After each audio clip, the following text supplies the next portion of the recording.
Corona काल में लाखों लोग बेरोजगार हो चुके हैं। हजारों लोगों के काम धंधे इस कोरोना की भेंट चढ़ चुके हैं। नौकरी के लिए देश का आम आदमी मारा मारा फिर रहा है। आपकी इन्हीं समस्याओं को देखते हुए हम आपके लिए लाए हैं रोजगार का नया अवसर। नौकरी नहीं मिलती ना सही, अब आप अपना कुछ करें। अमूल का नाम तो आपने सुना ही होगा। अमूल डेयरी उत्पाद बनाने वाली एक कंपनी है। अमूल के उत्पाद आपको अपने आसपास की हर दुकान पर मिल जाएंगे, लेकिन अगर आपको अमूल के जरिए पैसे कमाने का मौका मिल जाए तो दरअसल आप अमूल की फ्रेंचाइजी लेकर महीने में अच्छी खासी कमाई कर सकते हैं और इसमें आपकी ज़्यादा लागत भी नहीं लगेगी। चलिए इस जानकारी को विस्तार में समझते हैं। अमूल की फ्रेंचाइजी मुख्य रूप से दो तरह की होती है। पहला प्रेफर्ड आउटलेट होता है जिसे रेलवे पार्लर भी कहते हैं, और दूसरे को अमूल आइसक्रीम स्कूपिंग पार्लर कहते हैं। पहले आउटलेट मॉडल की बात करें तो प्रेफर्ड आउटलेट अक्सर आपने रेलवे स्टेशनों पर जरूर देखा होगा। हालांकि ये ज़रूरी नहीं कि जगह आपके पास रेलवे के प्लेटफॉर्म पर ही हो, ये कहीं भी हो सकती है।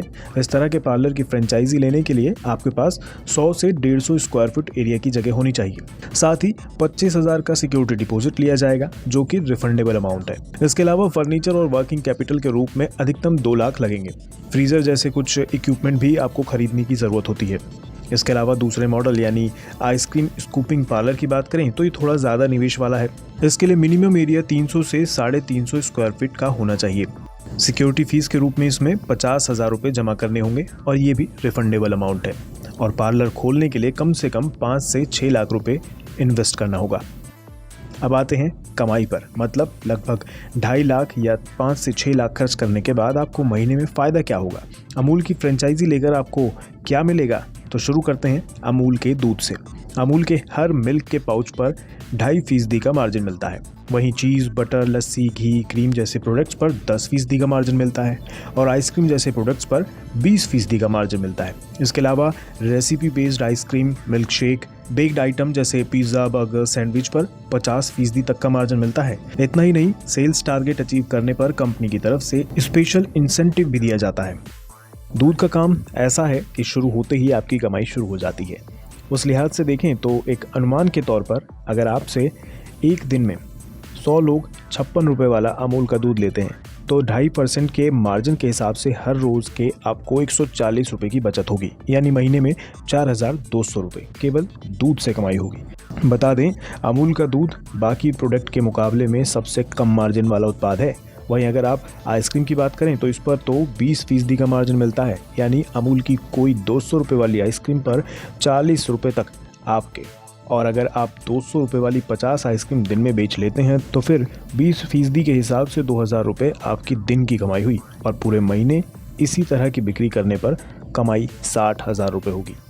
ये सिर्फ अनुमान है, आप इससे ज़्यादा बेचकर ज़्यादा कमाई भी कर सकते हैं और कम भी। और यहाँ ध्यान देने वाली बात यह है कि हम सिर्फ अमूल के एक उत्पाद पर होने वाली कमाई पर अनुमान लगा रहे हैं। अमूल के ऐसे दर्जनों उत्पाद हैं जिन पर आपको मोटा मुनाफा मिलता है। किसी किसी पर तो 50% का मार्जिन है। अब अगर आप अमूल की फ्रेंचाइजी लेने का मन बना ही रहे हैं तो इसका प्रोसेस भी समझ लीजिए। अमूल की फ्रेंचाइजी के लिए 02268526666 नंबर पर कॉल करें। ये ऑफिशियल कस्टमर केयर नंबर है अमूल का। इस नंबर पर सोमवार से शनिवार सुबह 10 बजे से शाम 6 बजे तक आप कॉल कर सकते हैं। कंपनी फ्रेंचाइजी देने के लिए 25,000 रुपये का रिफंडेबल सिक्योरिटी फीस लेती है। ये पेमेंट चेक या ड्राफ्ट की मदद से आप दे सकते हैं। इसके अलावा फ्रेंचाइजी के बारे में जानने के लिए आप www.amul.com वेबसाइट पर जा सकते हैं। कुल मिलाकर अगर कोई अमूल फ्रेंचाइजी या आउटलेट खोलता है तो कमाई इस बात पर निर्भर करती है कि बिक्री कितनी है। अगर स्पेस अपना है तो किराया नहीं लगेगा, बिक्री ज़्यादा होगी तो कमाई भी ज़्यादा होगी। उम्मीद है ये जानकारी आपके काम आए।